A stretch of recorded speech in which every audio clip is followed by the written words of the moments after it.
ini karena ternyata koneksi saya tidak bagus. Tadi terakhir saya yang mana ya? Masih dari apa enzim, Bu? Ini dari apa enzim? Dari awal ya berarti? Iya, Bu. Oh. Ya, sudah, saya ulangi. Tadi saya bahas tentang komponen utama enzim. Jadi mohon maaf atas ini, saya tidak sadar bahwa saya live. Oke, saya lanjutkan. Tadi ada komponen enzim. Ada 3 komponen utama dari enzim. Yang pertama ini adalah apoenzim. Apoenzim ini dia tersusun dari protein. Jadi enzim ini adalah protein juga. Dia tersusun dari protein. Nah, nanti yang menentukan jenis-jenis enzimnya ini apa bedanya? Nah, salah satunya karena susunan asam aminonya. Jadi enzim ini dia bersifat spesifik. Kalau dari strukturnya yang bikin dia spesifik adalah di apoenzim. Nah, apoenzim ini dia berukuran besar dan sifatnya spesifik. Ini nanti yang menentukan sifat spesifik dari enzim karena susunan asam aminonya beda enzim, susunan asam aminonya bisa beda. Oke, yang kedua adalah koenzim. Koenzim ini dia bersifat reaktif dan ini yang nanti menentukan jenis reaksinya. Kalau tadi saya bilang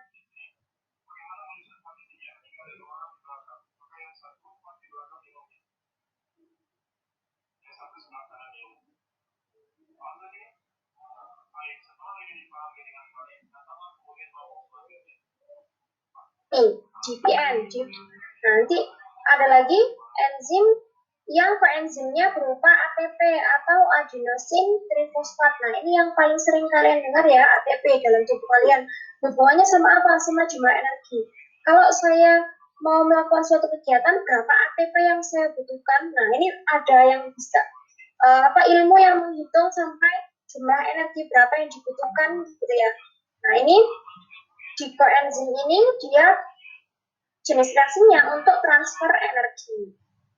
Kemudian ada koenzim A atau biasa disingkat sebagai CoA.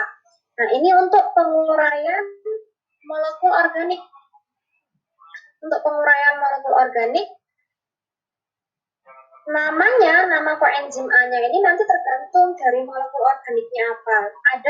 Kalau kalian pernah dengar ada yang namanya asetil-CoA. Nah, ini karena molekul organiknya adalah berupa asetil. Nanti ada lagi bentuk koenzim A yang lain, namanya juga lain.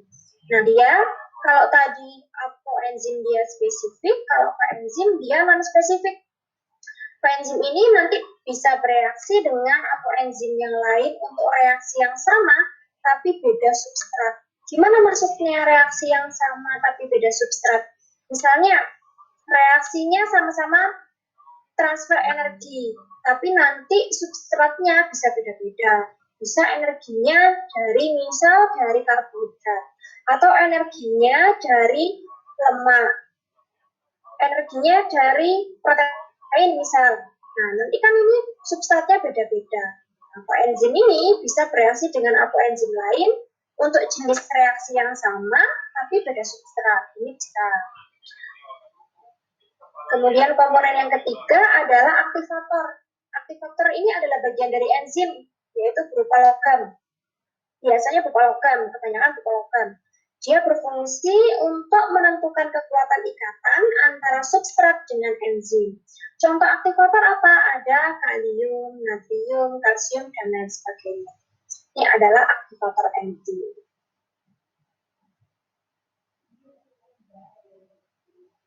Oke, next kita bahas sifat-sifat enzim.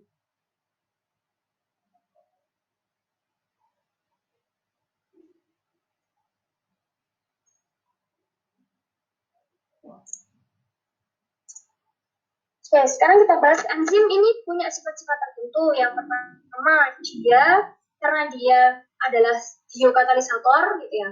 Kalau kita bicara tentang katalisator, pasti kita hubungannya dengan laju reaksi. Nah, enzim ini hanya mengubah kecepatan reaksi. Artinya dia tidak mengubah produk akhir yang dibentuk atau mempengaruhi keseimbangan reaksinya, tapi hanya meningkatkan laju suatu reaksi. Tadi kan fungsi enzim ada juga yang menjadi penghambat. Gimana bisa? Nah, nanti ada yang namanya inhibitor. Nah, ini dia bisa menghambat. Nah, nanti kita bahas tentang inhibitor, tapi belum sekarang. Nah, ini enzim dia mengubah kecepatan reaksi. Selanjutnya, enzim bekerja secara spesifik. Artinya enzim hanya mempengaruhi substrat tertentu saja. Makanya kalau misalkan dia enzimnya amilase, ya tadi untuk amilum. Kalau dia lipasa, ya untuk lipid dan lain sebagainya. Nah, ini nanti ada yang berhubungan dengan penamaan enzim. Kapan enzim itu dinamai demikian dan demikian? Berdasarkan apa? Berdasarkan produknya kah? Berdasarkan substratnya kah? Oke, selanjutnya enzim ini merupakan protein. Jadi bagian protein dari enzim tadi, enzim tadi, ini adalah tersusun dari asam amino. Nah, makanya dia punya sifat sama dengan protein. Antara lain bekerja pada suhu optimum, umumnya pada suhu kamar. Contohnya enzim yang ada dalam tubuh manusia. Manusia kan hidup di suhu kamar gitu ya. Jadi enzim-enzim ini akan bekerja aktif pada suhu tersebut. Tapi tidak menutup kemungkinan ada enzim yang bekerja pada suhu rendah atau suhu yang sangat tinggi. Contohnya, enzim yang bekerja pada bakteri, misalnya bakteri yang ini, dia hidupnya di suhu tinggi. Bakteri termofil yang hidup di suhu tinggi. Kalau misalkan enzimnya tidak didesain untuk bisa bekerja pada suhu tinggi, maka nanti proses metabolisme dalam tubuh bakterinya akan terganggu. Nah, bakterinya tidak akan bisa tumbuh dengan baik. Nah, makanya ada enzim yang juga bisa bekerja pada suhu tinggi. Makanya di sini kita bilangnya dia bekerja pada suhu optimum. Suhu optimum ini tergantung enzimnya apa. Biasanya tergantung juga di proses terjadinya reaksinya. Kayak yang kalau di tubuh manusia biasanya pada suhu kamar, nah enzimnya optimumnya pada suhu kamar. Kemudian enzim ini diperlukan dalam jumlah sedikit karena dia hanya katalisator untuk mempercepat reaksi saja. Terus enzim ini bisa bekerja secara bolak-balik.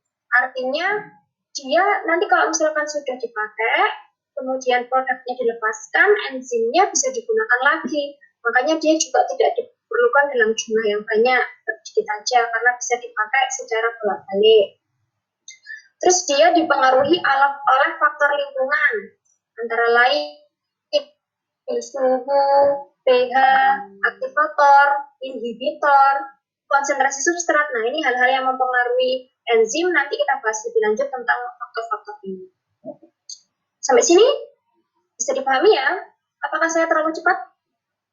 Ini kayaknya membutuhkan konsentrasi yang sangat tinggi. Ada pertanyaan nggak? Belum ada ya?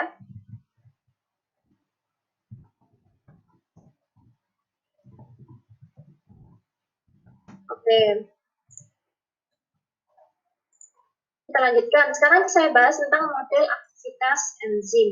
Jadi, cara enzim bereaksi, mekanismenya itu ada yang kita sebutnya biasanya seperti teori gembok dengan kunci. Jadi, kalau misalkan kita punya gembok, terus meskipun kita punya kunci gembok, dia mungkin mereknya beda, gemboknya ukurannya sama, belum tentu kuncinya bisa dipakai, meskipun ukurannya kelihatan sama. Karena kunci gembok ini spesifik untuk tertentu. Makanya dia fungsinya untuk supaya orang lain nggak buka, nggak punya kuncinya gitu kan ya. Enzim itu juga demikian. Dia hanya bisa bekerja untuk substrat tertentu saja. Salah satunya penyebabnya karena strukturnya. Jadi dia makanya disebut dia aktivitasnya adalah spesifik. Enzim ini cuma sebagai alat bantu reaksi tadi yang kita sebut dia sebagai biokatalisator, hanya untuk mempercepat laju reaksi saja. Reaksi enzimatik bersifat reversibel atau dapat balik karena nanti bisa dipakai lagi. Nah, ini adalah ilustrasi mekanisme atau model aktivitas dari enzim. Nah, ini adalah suatu enzim yang warna ungu ya. Dia punya active site atau sisi aktif. Nah, ini sisi ini yang nantinya akan berikatan dengan suatu substrat. Nah, di sini ada suatu substrat tertentu yang mana nanti strukturnya ini akan kalau misalkan berikatan dengan enzim mereka bisa pas. Nah, ini nanti yang membuat dia spesifik karena struktur antara molekul yang satu dengan molekul yang lain itu beda-beda. Jadi nanti enzimnya harus beda pula. Di sini ada contoh misal substratnya adalah sukrosa. Sukrosa ini terdiri dari glukosa dengan fruktosa. Nah, tadi kayak tadi ya, amilase mengubah amilo menjadi glukosa gitu ya. Nah, ini juga nih ada sukrosa yang mengubah sukrosa menjadi glukosa dengan fruktosa. Gimana mekanismenya? Nah, tadi dia karena strukturnya sama, bentuknya sama, dia bisa berikatan dengan si enzim, membentuk suatu kompleks enzim substrat. Nah, di sini nanti terjadi suatu proses penekanan. Nah, nanti ini penekanan ini yang menyebabkan ikatan antara glukosa dengan fruktosa ini terputus. Nah, glukosa dengan fruktosa ini terputus sehingga nanti mereka tidak lagi menjadi sukrosa, tapi menjadi glukosa sendiri dan fruktosa sendiri. Nah, ketika produknya ini dilepaskan, maka enzimnya akan free, bebas lagi. Nah, ini nanti bisa digunakan kembali di siklus untuk mengikat substrat yang lainnya. Substrat yang lainnya ini maksudnya substrat yang lain tapi jenisnya sama karena harus spesifik. Nah, ini adalah contoh mekanisme terjadinya breaking enzim. Jadi enzim itu ada dua, nanti produknya itu ada dua. Yang pertama dia mematahkan substrat, membentuk suatu, misal pembentuk awalnya kalau sukrosa kan dari glukosa dengan fruktosa yang bergabung. Jadi dia glukosa dengan fruktosa. Ada juga yang dia misal glukosa dengan fruktosa gabung. Nah, kalau yang ini namanya sintesis. Nanti saya akan berikan contoh reaksi sintesis enzim dengan substratnya. Nah, ini adalah mekanisme penurunan energi aktivasi pada enzim. Jadi tadi di enzim, kalau dia berikatan dengan substrat, terjadi suatu penekanan atau stres pada ikatan substrat. Nah, adanya penekanan ini yang nanti bisa mempermudah proses pematahan atau penggabungan. Jadi, kalau misalkan saya punya suatu substrat, tidak selalu dipatahkan, tapi bisa juga digabungkan atau disintesis. Nah, nanti kalau dia sudah membentuk produk dan enzimnya akan terhapus lagi dan bisa digunakan kembali. Nah, ini adalah ilustrasi perbedaan antara reaksi sintesis dengan reaksi patahan. Jadi bisa penggabungan, bisa. Contohnya kalau misalkan sintesis dari yang awalnya dua molekul berbeda, setelah berikatan dengan enzim, hasil akhirnya menjadi senyawa baru yang bergabung. Nah, ini berarti reaksinya adalah sintesis. Kalau misalkan reaksi breakdown dari yang awalnya senyawanya ini jadi satu, kemudian setelah terjadi reaksi dengan enzim, dia menjadi senyawa baru, dua senyawa baru yang hasil dari pematahan antara senyawa substrat tadi. Contohnya apa tadi? Contohnya tadi yang pematahan sukrosa menjadi glukosa dengan fruktosa. Nah, ini adalah breakdown reaction atau reaksi pematahan. Reaksi sintesis kebalikannya. Nah, contoh lain ada enzim-enzim yang mensintesis itu juga ada. Itu adalah model aktivitas enzim. Ini yang tadi saya bilang antara gembok dengan kunci gitu ya, jadi dia harus spesifik. Sisi aktif yang tadi, sisi aktif ini sisi yang nanti akan berikatan dengan substratnya, makanya bentuknya itu harus sama gitu ya. Nah, ketika terjadi perubahan struktur pada sisi aktifnya, maka kemampuan enzim akan berkurang. Nah, ini contoh ya. Contoh lain, ya kalau yang ini adalah sintesis gitu ya, dari yang awalnya dua senyawa berbeda, kemudian setelah berikatan dengan enzim menjadi satu senyawa baru. Kemudian enzimnya akan seperti semula, bentuknya pun sama. Nah, nanti ini akan mengulangi lagi proses kayak gini untuk substrat yang lainnya. Nah, ini yang dikatakan nanti jika terjadi suatu perubahan struktur pada enzimnya, maka kemampuannya akan berkurang. Sampai sini ada pertanyaan nggak?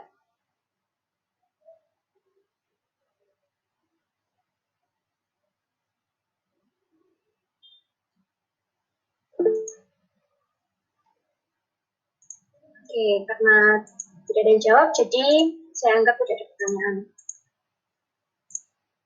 Oke, next. Ini sekarang kita bahas tentang tata nama enzim.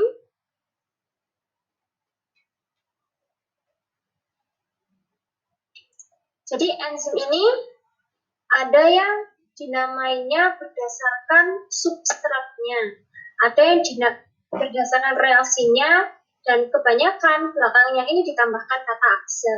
Contoh, substratnya dari lipid ditambah ase jadi lipase, atau dari selulosa ditambah ase menjadi selulase, dan lain sebagainya. Atau substratnya pektin, substratnya amilum, substratnya urea, atau arginin. Nah, ini berdasarkan substratnya. Ini contoh-contoh enzim yang dinamai berdasarkan substratnya. Ada enzim yang dinamai berdasarkan jenis reaksi yang terjadi. Contoh reaksinya adalah dehidrogen. Reaksi dehidrogenasi. Tapi karena ini enzim ditambahin ase jadi dehidrogenase. Atau jadi peroksidase, oksidase, isomerase, dan lain sebagainya. Ada nama trivial. Kalau nama trivial ini biasanya lebih susah diingat daripada nama kayak biasanya nama umum. Nah, nama trivial ini nama umum. Nah, tapi ini yang biasanya dipakai, tapi lebih susah diingat karena dia kadang-kadang ya dinamainya seperti itu gitu. Misalnya contohnya renin atau papain. Nah, ini kita nggak bisa mengidentifikasi dengan mudah gitu ya. Kalau misalnya kayak gini lipase, oh kita bisa mengira-ngira, oh ini berarti substratnya dari lipid.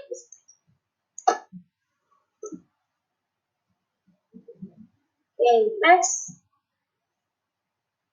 Nah, ini ada 6 kelas dari enzim. Contohnya oksidoreduktase, ini dalam proses jenis reaksinya oksidasi reduksi.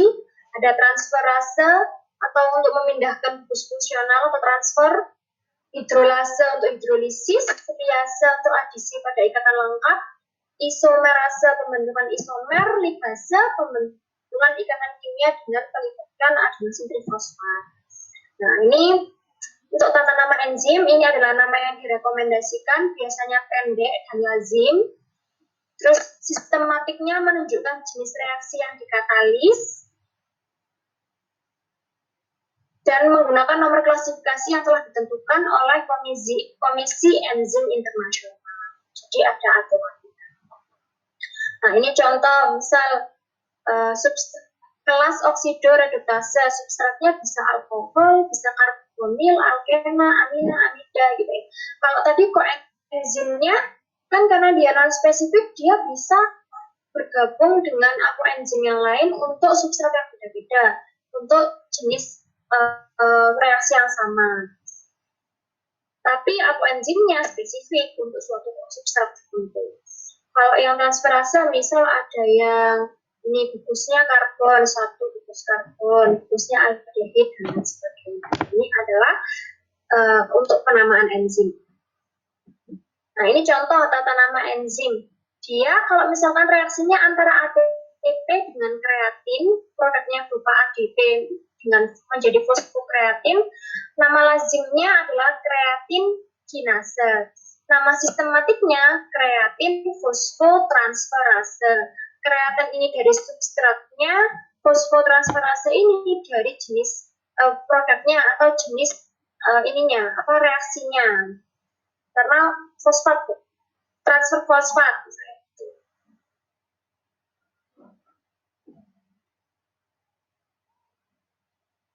Oke, ini sama kayak yang tadi sih, hanya dibikin diagram aja. Kalau oksidoreduktase itu apa saja, transferase apa saja. Oke, sekarang kita bahas faktor pengaruh faktor lingkungan. Jadi tadi sifat enzim dia dipengaruhi oleh faktor-faktor lingkungan. Yang pertama ada suhu. Dia laju reaksi meningkat. Ini kalau suhunya meningkat, biasanya laju reaksinya meningkat sampai batas kestabilan enzim. Jadi kalau enzim itu punya range suhu. Jadi kalau dia suhunya itu berada di bawah atau di atas range, biasanya enzim menjadi tidak aktif. Suhu optimum reaksi enzimatik terjadi karena yang pertama kecepatan reaksinya meningkat dengan meningkatnya suhu sampai batas kestabilan enzim tadi. Nah, karena enzim ini isinya adalah protein juga, dia bisa terdenaturasi saat radius suhu kritisnya. Jadi kemarin kita sudah bahas tentang denaturasi protein. Karena isinya enzim ini protein juga, berarti pada suatu suhu tertentu dia juga bisa terdenaturasi. Denaturasi enzim. Nah, suhu kondisi umumnya 37 atau suhu tubuh manusia. Kebanyakan tidak aktif pada suhu sekian 55-60, tapi untuk enzim pada bakteri tahan panas bisa bertahan di atas suhu 85. Jadi umumnya pada suhu tubuh atau suhu ruang, tapi dia juga bisa bertahan tergantung dia enzim pada apa. Contohnya tadi pada bakteri termofili. Nah, kalau misalkan suhu ini adalah suhu optimum enzim gitu ya, pada suhu di bawah range dia inaktif. Terus kemudian dia mencapai optimum hingga kalau dia melebihi batas kestabilan enzim bisa terjadi denaturasi. Selanjutnya selain suhu ada pH. Nah, ini juga spesifik tergantung enzimnya. Kalau di profil aktivitas enzim terhadap pH, kalau dia berada di atas dan di bawah pH optimum, enzimnya juga tidak aktif. pH ini mempengaruhi tingkah laku asam basa dari enzim dan substratnya. Nah, ini beberapa profil aktivitas enzim, macam-macam enzim. Next, inhibitor. Nah, inhibitor ini adalah selain substrat, jadi yang bisa membentuk kompleks dengan enzim itu adalah inhibitor. Kenapa? Karena bentuk strukturnya ini mirip dengan enzim, mirip dengan substrat. Karena inhibitor ini bentuk strukturnya mirip dengan substrat, makanya dia bisa berikatan membentuk suatu kompleks dengan enzim. Nah, nanti kalau terjadi kompleks enzim inhibitor akan mengurangi kuantitas enzim. Ada namanya inhibitor kooperatif, ada inhibitor tidak kooperatif, dan inhibitor non-kompetitif. Kooperatif ini atau kompetitif. Ini contoh. Nah, ini ya pengaruh inhibitor. Ini kan ada enzim, dia punya sisi aktif.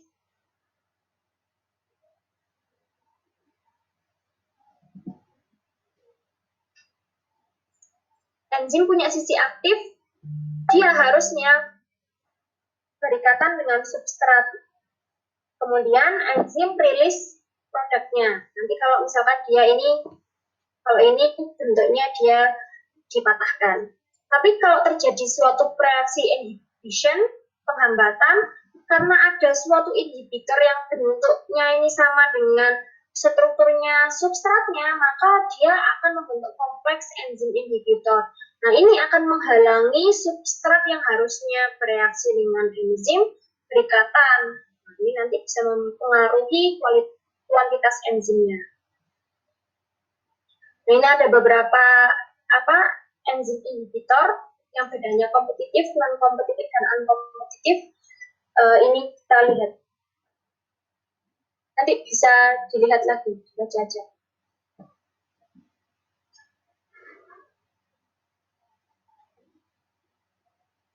Nah, ini Ini bedanya kompetitif, non-kompetitif. Nah, kalau kompetitif ini bentuknya sama, jadi nanti dia akan berkompetisi siapa yang akan bisa berikatan dengan enzim.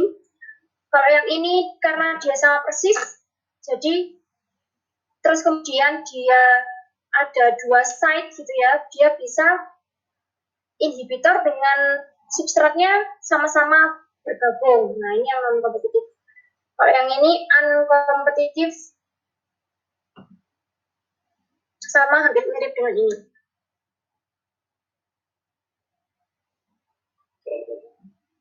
Ini contoh beberapa aplikasi enzim. Contoh enzim proteolitik. Enzim proteolitik, contohnya protease. Ini pada makanan, gitu ya. Contohnya daging, seafood dan lain sebagainya. Ada yang enzim untuk degrading fats, contohnya lipase. Ada misal sugar untuk gula, mendegradasi gula, contohnya amilase. Nah, ini aplikasi enzim dalam industri. Kalau dalam tubuh manusia sebenarnya enzim-enzim ini juga punya sendiri. Tuh, sampai sini ada pertanyaan kah tentang enzim? Ini sudah selesai. Saya bertanya, Bu. Ya, silakan. Untuk saya ingin tanya terkait reaksi enzim, Bu. Kan enzim ini kan bereaksi tanpa sesuatu yang tidak ikut bereaksi ya, di dalam satu reaksi. Nah, jadi pertanyaan saya itu, jika kita ingin menuliskan suatu reaksi kimia yang terdapat kerja enzim di situ, itu bagaimana ya, Bu? Kepenulisannya itu bagaimana, Bu? Oke, kalau misalkan ada reaksi yang kayak gitu, biasanya ditaruh di atasnya panah. Misal di panah gitu ya, atasnya biasanya tulisannya katalis. Katalisnya apa? Kalau katalisnya berupa senyawa kimia, misal LiAH4, ya udah tulis di situ. Kalau misalkan katalisnya berupa enzim, ya tulisnya di situ amilase. Biasanya tulisnya di atasnya panah. Nah, ini yang menunjukkan kalau ada penambahan di situ. Penambahan apa? Bantuan bagi enzim. Bisa dituliskan di atas panah reaksi kimianya. Sunata. Boleh bertanya lagi, Bu? Iya, silakan. Iya, Bu. Saya bingung itunya sih, Bu. Kita itu menentukan suatu katalis itu dalam suatu larutan untuk mempercepat reaksi itu ciri-cirinya seperti apa, Bu ya? Yang pertama kan harus tidak boleh ikut reaksi dengan larutan tersebut kan itu pastinya. Terus ciri-cirinya lagi itu seperti apa? Karena kadang saya membaca buku itu kok bisa gitu. Kadang diberi katalis ini dan kadang pula ada katalis itu seperti itu. Bagaimana ciri-cirinya kalau menentukan katalis pada suatu larutan untuk mempercepat reaksi itu seperti apa? Kalau secara umum gitu ya, karena yang kita bahas ini enzim gitu ya, kalau menentukan katalis dari enzim, salah satunya lihat dari substratnya. Terus lihat dari enzimnya. Kenapa tadi substratnya apa yang diubah? Nah, kayak gitu. Nah, kalau misalkan secara umum, nah ini tidak bisa disamakan dengan pemilihan katalis untuk enzim karena beda-beda. Contohnya misal kalau saya mau pakai katalis untuk water treatment gitu ya, ini ada juga yang reaksi oksidasi, misal penambahan klorin, terus ada katalisnya.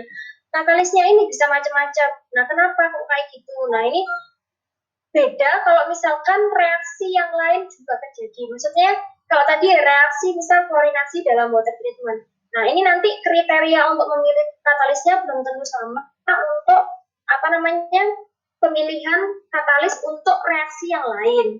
Misalkan reaksi yang lain pokoknya misal bukan reaksi klorinasi. Nah, tapi satu yang sama biasanya katalis itu dia diharapkan dia inert, artinya dia tidak terikut dalam reaksi, dia tidak mempengaruhi juga, maksudnya tidak mempengaruhi ini, dia cuma mempengaruhi lajunya saja, tapi tapi tidak ikut reaksi. Nah, ini yang sama. Tapi kalau yang berbeda, tergantung reaksinya. Jadi tidak bisa disebutkan secara ini harus ini, harus ini, harus ini. Jadi lihat dulu reaksinya apa. Oh iya Bu, ada nggak Bu kalau di klasifikasi gitu katalis itu ada nggak Bu? Maksudnya misal kayak katalis ini untuk ini gitu kan? Iya, kayak seperti itu Bu. Nah, kalau kayak gitu harus belajarnya lebih spesifik ke ada mata kuliah yang berhubungan sama katalis. Nah, ini harus belajarnya di situ. Oh, gitu. Terima kasih Dewi. Oke, apa? Ada lagi yang mau bertanya mengenai ini?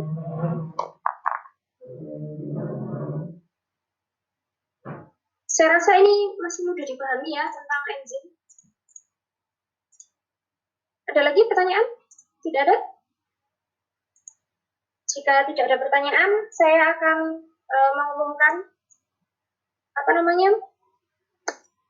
untuk minggu depan. Jadi minggu depan ini adalah pertemuan ke-15. Ini adalah pertemuan tatap muka online kita yang terakhir sebelum nanti kalian UAS. Nah, karena materi terakhir ini adalah tentang fermentasi. Nah, tapi di sini saya pengennya bukan saya yang presentasi, tapi kalian yang presentasi. Artinya ini adalah penilaian tambahan untuk presentasi. Kenapa? Karena fermentasi ini saya pengen kalian pelajari prosesnya juga. Nah, nanti apa bedanya fermentasi yang satu dengan fermentasi yang lain?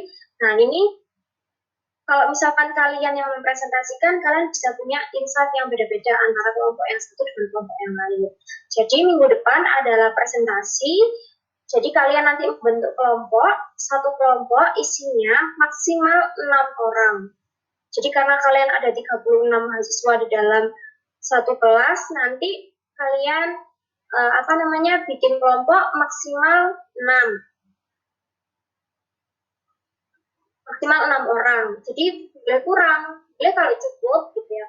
Kalau kalian temennya ada yang nggak kebagian, lebih baik dimaksimalkan 6 orang. Kalau misalkan berlima juga boleh, asalkan yang lain tidak kelebihan. Terus apa yang kalian presentasikan, nanti kalian pilih suatu produk, di mana produk ini melibatkan fermentasi. Melibatkan fermentasi ya aja, misalkan ini misalkan dan ini tidak boleh dipilih yang gitu ya. AP. Nah, ini adalah di waktu ngelab kemarin kalian sempat praktikum atau praktikum online atau mesti belajar tentang itu. Jadi saya harap tidak memilih itu. Nah, nanti kalian di situ bahas. Yang pertama, bahas dulu pendahuluannya apa itu fermentasi. Terus untuk produk yang kalian pilih, ini termasuk fermentasi apa? Jadi ada fermentasi itu kan banyak tipenya. Nanti kalian pelajari ya, di situ ada bisa fermentasi asam laktat, fermentasi alkohol, fermentasi sayuran dan lain sebagainya. Nah, nanti jenisnya apa? Terus kemudian fermentasi tersebut disebabkan atau dikarenakan oleh apa? Misal ada yang fermentasi itu karena kapang, ada yang fermentasi itu karena bakteri, ada yang fermentasi itu karena ada satu lagi gitu. Saya lupa ininya. Ada satu lagi, pokoknya itu ya, bisa karena bakteri, kapang, atau hamir, atau dan lain sebagainya. Nah, ini nanti kalian sebutkan. Ini fermentasi karena apa? Terus, siapa yang memfermentasikan? Contoh kalau tempe, rhizopus gitu ya. Nanti kalian bahas di situ karakteristiknya apa, kondisi optimum dia tumbuh bagaimana, berapa lama sih waktu dia untuk bertumbuhnya dan lain sebagainya. Jadi nanti kalian bisa jelaskan berapa lama optimum waktu yang diperlukan untuk fermentasinya gitu ya. Nah, terus kemudian kalian bisa tambahkan mungkin video atau mungkin ditambahkan diagram atau foto-foto, kalian cari di internet boleh gitu ya. Pokoknya nanti kalian bikin selengkap mungkin.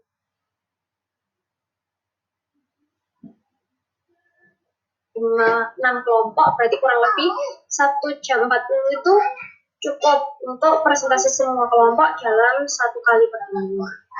Nah, untuk produknya apa? apa, silahkan nanti kalian bentuk kelompok dulu, dibicarakan, terus dilaporkan dulu ke saya. Bu, kelompok saya, kelompok ini akan presentasi ini. Nah, nanti saya, oke, bagus, boleh dilanjutkan. Kalau misalkan produknya belum dikonsultasikan ke saya, lebih baik saya dibuat dulu. Di sini ada pertanyaan nggak? Nanti kelompok siapa yang maju duluan, kita undi pada Senin pagi. Jadi kalian maksimum mengirim PPT ke saya adalah Minggu malam, Minggu jam 12 malam. Nanti Senin paginya kita bisa undi kelompok siapa yang maju duluan. Ada pertanyaan nggak tentang presentasi minggu depan?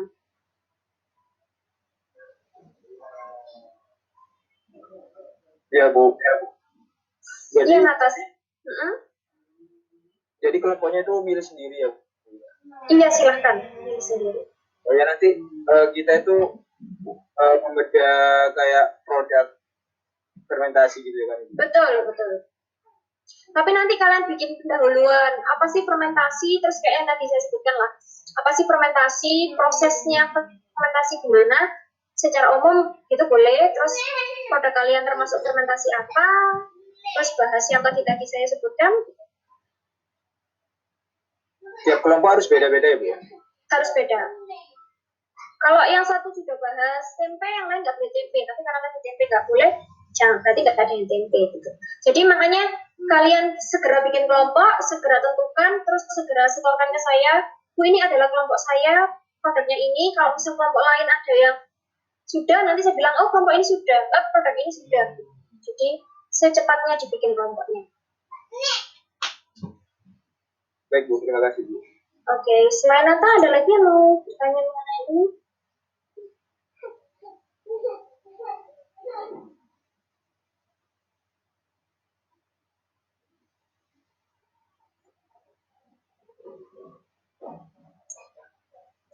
Ada ya? Oke, karena tidak ada, kita tutup aja kelas kita pada sore hari ini. Oke. Kalau ada pertanyaan lebih lanjut mengenai presentasi minggu depan, kalian bisa tanyakan lewat grup atau PC juga boleh. Dibentuk saja kelompoknya seterserah kalian, nanti dilaporkan ke saya. Kita tutup dulu, Mas. Kita